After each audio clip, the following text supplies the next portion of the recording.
Estás escuchando FM Pampa 104.5 MHz desde Belgrano 2493, la radio más grande de la ciudad.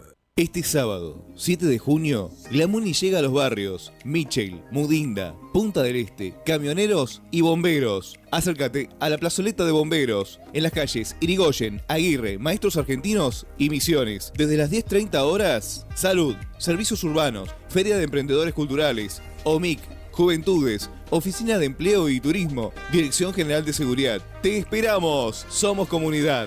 Municipalidad de Bragado. Cámara de Diputados de la Provincia de Buenos Aires. Seguinos en nuestras redes sociales y entérate de nuestras actividades. Encontranos en X como @HCDiputados, en Instagram, Facebook, YouTube y TikTok como Diputados BA. También podés visitar nuestra página web y suscribirte a nuestros canales de difusión en WhatsApp y Telegram.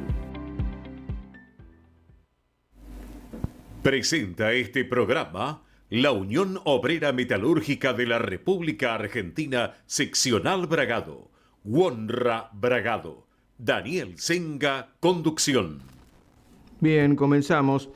Lo tengo en línea nuevamente al ingeniero Costa. Orlando, ¿cómo le va? Hola, buen día. Muy bien, ¿ustedes? Con un lindo día. Esta vez lo llamamos para que nos cuente acerca del día de hoy, 5 de junio, jueves, ¿no? Ah, claro, sí, es el Día Mundial del Medio Ambiente, que fue declarado por la Organización de Naciones Unidas. Tiene una historia que se las cuento si quieren, breve. En 1972, después de preocupaciones que surgieron sobre todo en Europa por la relación de la economía con el planeta, de las actividades del hombre, que se veía que empezaban a perjudicar, más que nada por la contaminación.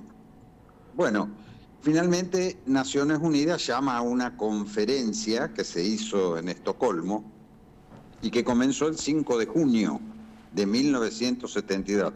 Todavía no se hablaba de medio ambiente. La conferencia fue convocada como del medio humano. Y bueno, a partir de ahí, ahí se discutió, se empezó a tratar el tema de la relación entre el desarrollo y el ambiente. Y se hicieron algunas recomendaciones a todos los países del mundo para que incluyan estos análisis en la planificación del desarrollo de sus políticas. Bueno, tiempo después, justamente por haber sido en Estocolmo el 5 de junio esta primer conferencia, se declaró el Día Mundial del Medio Ambiente. Y ahí también, por esto mismo, se creó el Programa de las Naciones Unidas para el Desarrollo. Bien, ¿qué tal? ¿Cómo le fue con la charla que ofreció hace unos días nomás en la biblioteca? Quería preguntarle eso y si tiene pensado o planeado dar otra en la ciudad. Bien,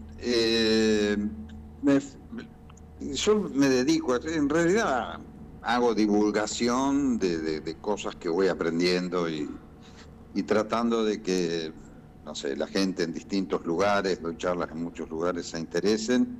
Agradecí mucho a la biblioteca por interesarse, por invitarme, y al público que fue mucha gente, así que bueno, pude contar y dar algunos ejemplos de muchas cuestiones que preocupan y de muchas soluciones que hay que implementar en las cuestiones ambientales y climáticas. Como por ejemplo... No sé, en Bragado estuve en conversaciones con el radicalismo para hacer un aporte con unas charlas sobre estos temas de las ciudades sostenibles, el desarrollo sostenible en la ciudad. Pero no sé, creo que por el momento no se van a hacer. Bueno, no sé, vamos a ver si hay interés para este tipo de cosas. Bien, mencionó problemáticas actuales y posibles soluciones a las mismas, ¿no? ¿Podríamos mencionar una o dos, porque mucho tiempo más no tenemos para desarrollar? En las ciudades en general, Bragado es parte de este mundo, en realidad. La humanidad vive prácticamente en ciudades y es donde se manifiestan los problemas y donde a su vez se pueden planificar las soluciones.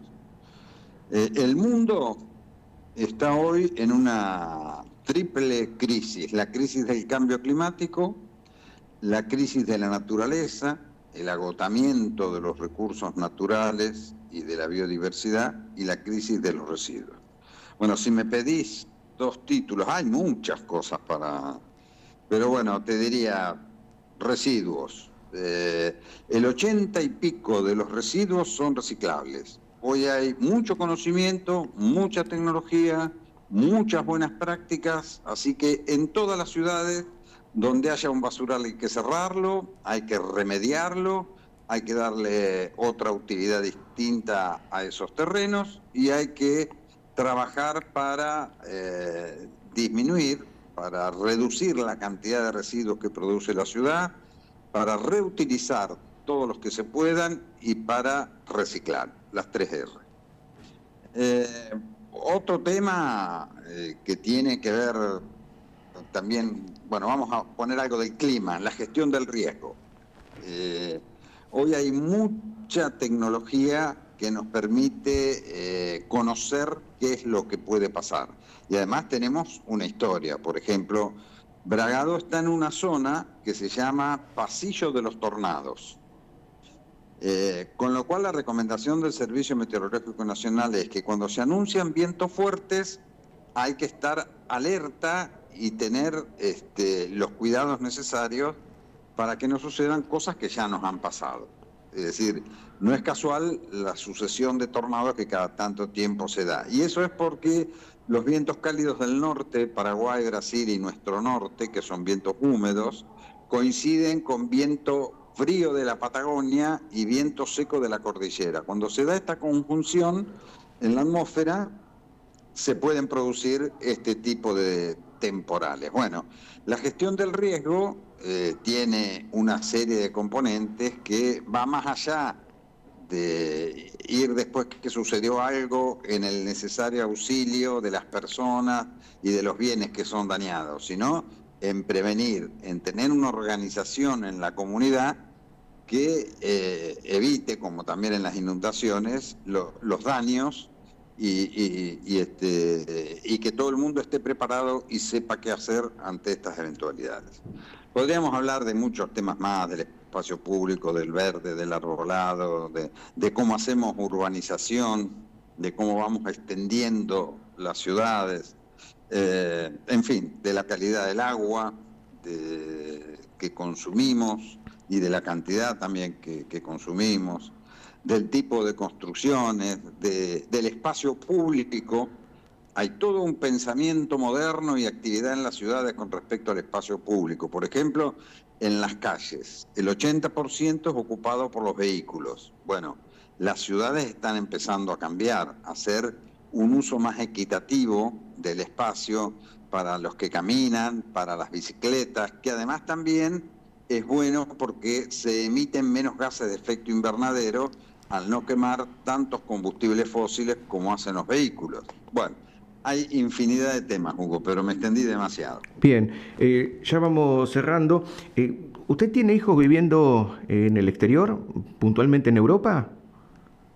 Sí, mi hijo varón está viviendo en Barcelona. Se fue a hacer un doctorado, ganó una beca y hace ya más de 2 años que está viviendo en Barcelona. Sí, él es matemático. Y se dedica a todos estos temas de la economía digital, las aplicaciones, los algoritmos, todo esto que está tan en boga en el mundo de hoy. Bien, en la Europa mediterránea entonces, ¿cómo ven a nuestro país en el viejo continente? ¿Sabe? Cuénteme. Es difícil interpretar lo que piensan ellos, pero yo viajé hace 2 años más o menos. No podría decir, porque tampoco hay una opinión unánime. Europa piensa esto de nosotros. Sí viajé muchas veces por trabajo y por estudio a Europa. Tuve muchas reuniones con alcaldes europeos, con instituciones, etcétera. Bueno, que no vale la pena contar ahora. Hay una diferencia grande entre la Unión Europea y Latinoamérica en cuanto al cuidado del ambiente, en cuanto a la lucha frente al cambio climático. Y es más, este tipo de cuestiones opera como una restricción en la firma desde hace muchos años que se quiere hacer entre el Mercosur y la Unión Europea para transacciones comerciales.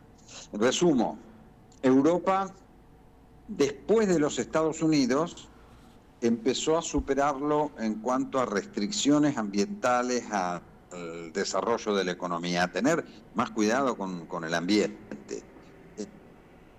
Y en términos de cambio climático, en el orden mundial son los que más actividades desarrollan frente a este problema para descarbonizar la economía, que significa emitir menos gases de efecto invernadero, y para descarbonizar también la energía. Bueno, lo hice largo. Nosotros estamos a mucha distancia de estas políticas, que también son políticas públicas, que se implementan en todas las ciudades, pero hay un fuerte intercambio. Yo justamente estoy trabajando con un programa de la Unión Europea que se llama Euroclima, en el que estamos haciendo eficiencia energética en edificios municipales.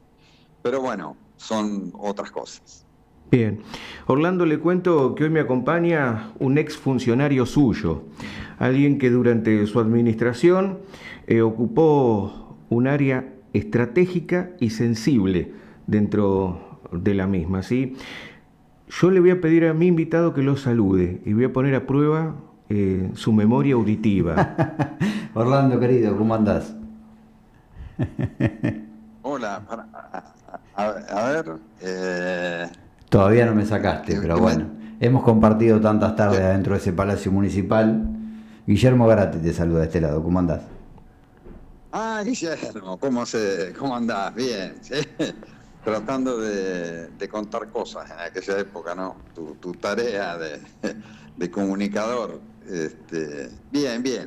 Estamos, bueno, como dije, me dedico a este oficio de divulgar cuestiones que tienen que ver con la calidad de vida de la gente. En aquel momento éramos más ejecutivos, teníamos la responsabilidad de brindar soluciones, que no siempre se podía, ¿no? Pero bueno, un gusto, Guillermo. Igualmente. Costa, perfecto. Siempre con buenos recuerdos. Costa, lo tengo que dejar. Lo último, porque ya sigo con Guillermo. Pasado mañana es el Día del Periodista y resumidamente le quería preguntar qué valoración social hace usted sobre el trabajo de los comunicadores y puntualmente sobre la comunicación política, ¿no? Como herramienta de llegada, como información a los vecinos y como material de trabajo para los periodistas en este caso.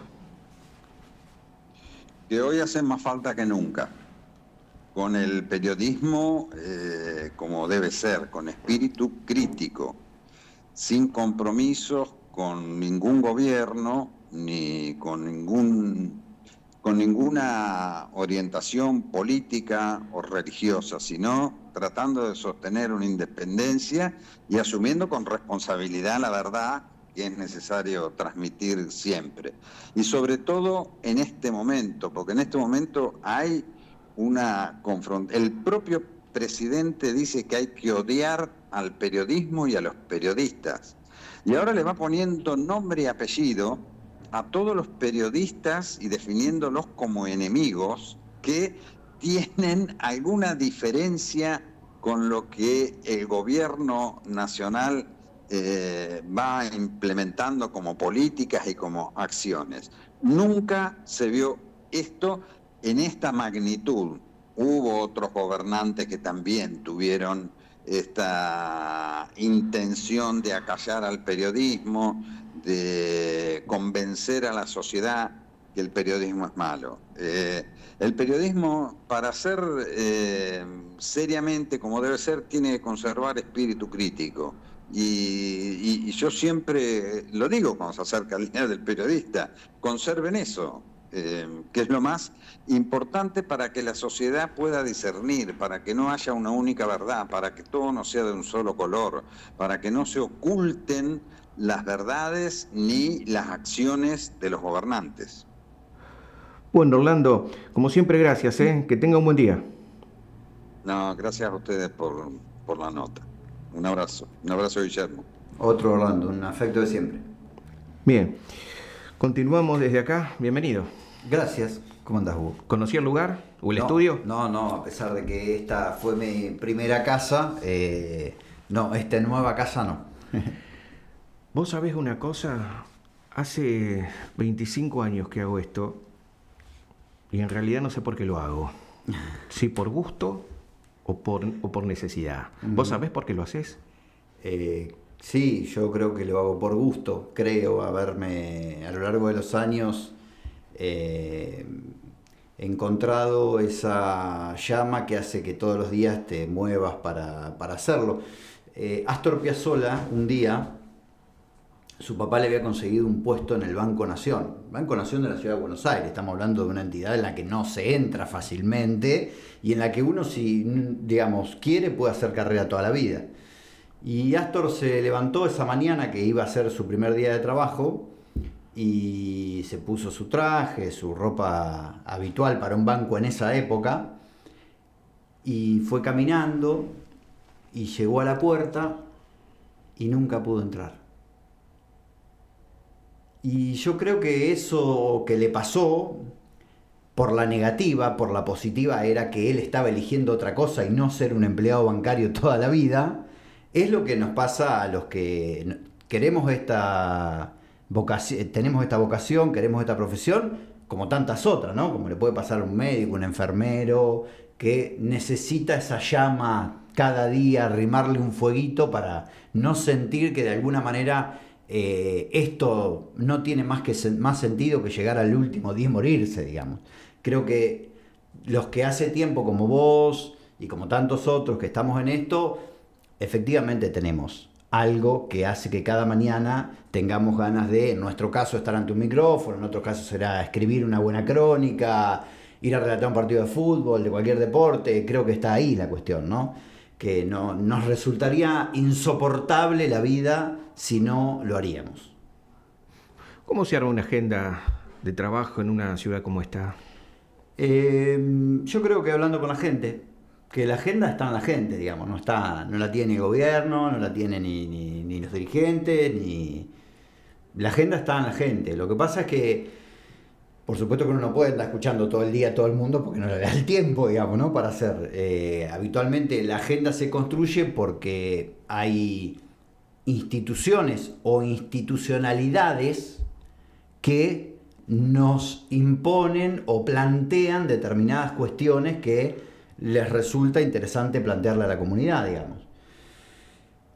Y esas instituciones o institucionalidades son gente, en definitiva, que tiene alguna misión dentro de la comunidad.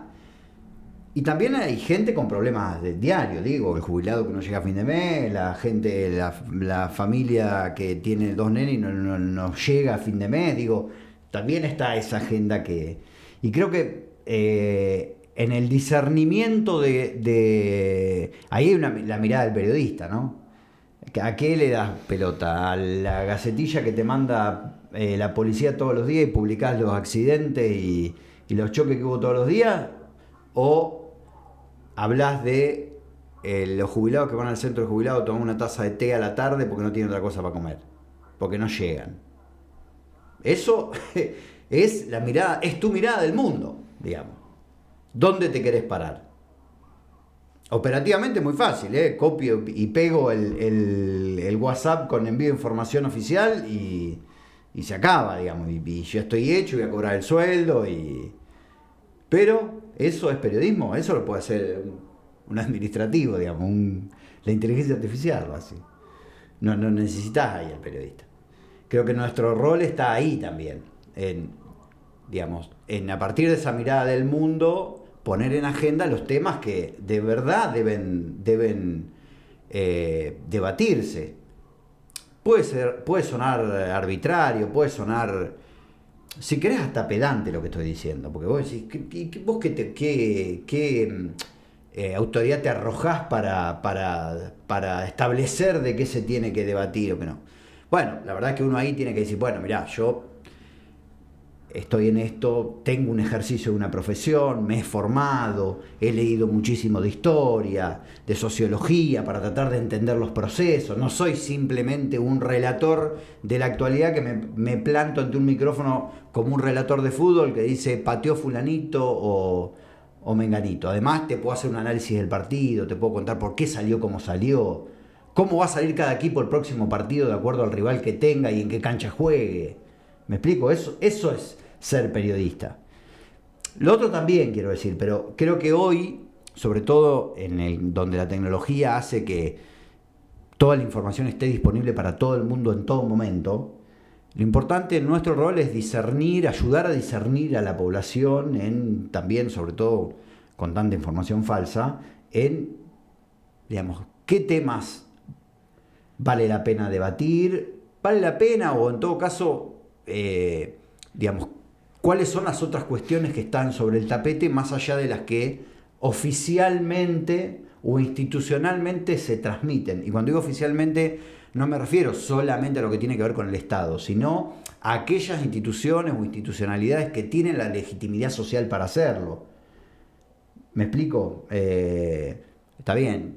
Voy a poner un ejemplo claro. La información sobre seguridad es una información que le interesa a la gente porque es tu lugar, digamos, la propiedad privada es una cosa que no se interesa a todo el mundo, a nadie le gusta pasar por una...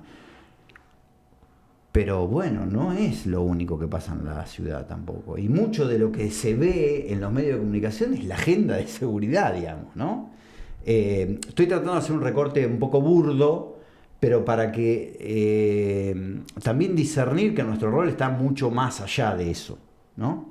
Que todo eso lo puede hacer cualquiera, un administrativo, como te decía hoy. Vos hacés tu programa de 8 a 10 de lunes a viernes. Sí. Conducís y producís. Sí. Che, se vienen ocupando de algunas cuestiones de la política, como las actuales, como por ejemplo lo del llamado Quarleri Gate. Sí, la verdad es que tenemos una agenda que tratamos de que incluya variedad de temas, primero, sobre todo con la premisa, esa es la palabra, de dar voz donde no la hay, digamos, de poner el micrófono donde habitualmente no se va a preguntar, digamos, cómo están o...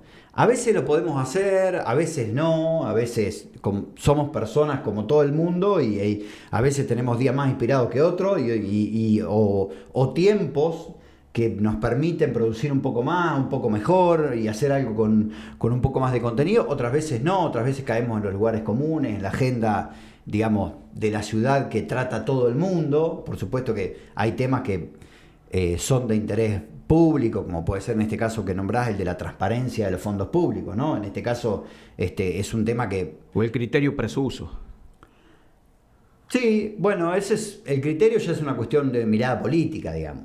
El punto acá es si vos sos transparente con los recursos que estás ejecutando, digamos. Porque lo que está en el fondo es ahí, digamos. Nadie puede, creo yo, hacer crítica de que se mandaron a arreglar al patrullero. Digamos, es un gasto necesario. Si no tenés patrullero no podés brindar... Es una inversión en seguridad. Claro, es una inversión en seguridad. Entonces, si la seguridad es una problemática que vos tenés que atacar, entonces es indiscutible el gasto. El punto es cómo lo hacés también. Porque, digamos, la municipalidad tiene muy claramente normado cómo son los procedimientos de compra y el punto es... Si el Departamento Ejecutivo está cumpliendo con esos procedimientos de compra, y en todo caso la información que le está brindando a la comunidad respecto a cómo está haciendo esas compras. Particularmente en el caso de Quarleri, creo que Quarleri es cierto todo lo que dice, digamos. Y te voy a decir por qué. Es cierto que el gasto de la Secretaría de Gobierno, digamos, esos 83 millones, 87 millones, es un gasto irrisorio dentro del gasto municipal. Es cierto que hay las cuentas las audita un contador, el Tribunal de Cuentas, etcétera, etcétera. Es cierto, digamos, que todos los trabajos están facturados por alguien que está inscrito legalmente y que los trabajos están hechos. Ahora, el problema de lo de Quarleri es lo que no dice, no lo que dice. Porque creo que lo que le está pidiendo la comunidad es más claridad. Y el que tiene la información para dar claridad a los números es él.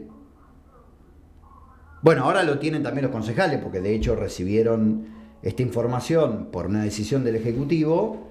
Son también los concejales quienes tienen esa información. Pero creo que Quarleri podría explicar tranquilamente. Yo, si fuera él, me siento y digo, orden número tanto, se gastaron 185.000 pesos para reparar el patrullero 375. Orden 176, se gastaron 853.000 y listo. Si es lo que le está requiriendo la comunidad o no. En todo caso, además tendrá que explicar por qué se elige siempre un mismo proveedor.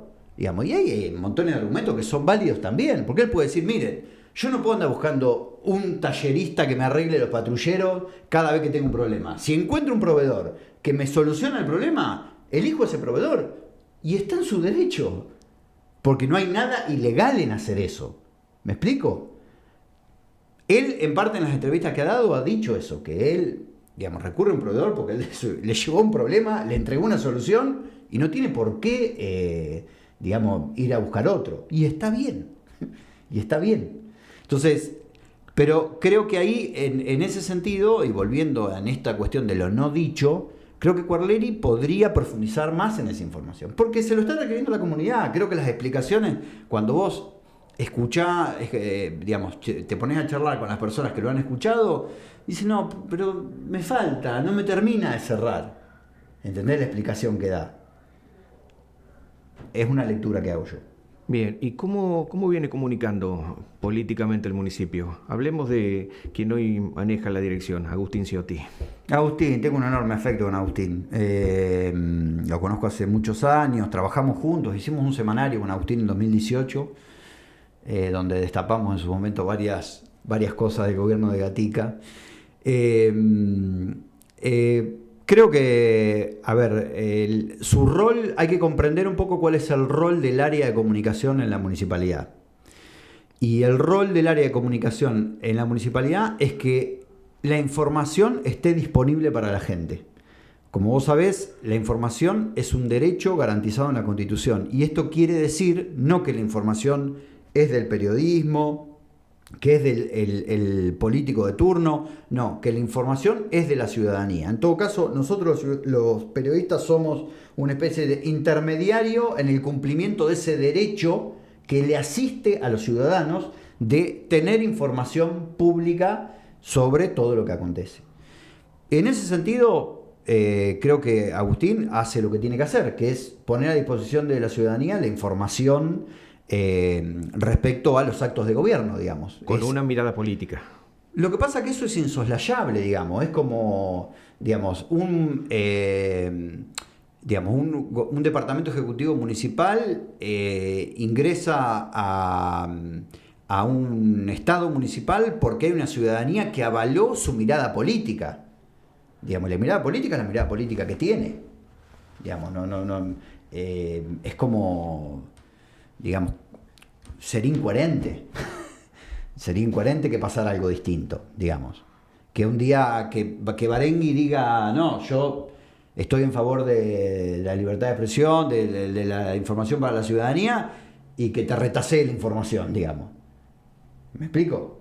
Entonces, en ese sentido, hay un tema que yo creo que ahí sí es un deber del área de comunicación en general, que yo cuando estuve en el gobierno, no advertí, y lo advertí después estando del otro lado del mostrador, quiero decir, cuando empecé a trabajar de periodista, que es la cuestión de la asignación de la pauta, que es un tema sobre el cual todos los gobiernos deciden mirar para otro lado.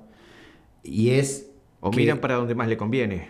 No, miran para otro lado, porque nadie, digamos, regula cómo es la asignación de la pauta. La asignación de la pauta es arbitrariedad del intendente. El intendente le da a este medio y a todo el resto lo que le parece que le tiene que dar. Y eso es injusto. Es injusto para los que hacen las cosas bien, que tienen todo en regla, que tienen empleados, que producen contenidos locales y demás, contra alguien que está en la informalidad, no tiene licencia y que sin embargo cobra una pauta igual. Entonces, a mí me parece que ese es un deber, pero me parece demasiado endilgárselo a esta gestión, porque nunca ha pasado en la municipalidad. Y tampoco nosotros como periodistas, los dueños de medios y demás, es un debate que nos debemos. Porque la pauta...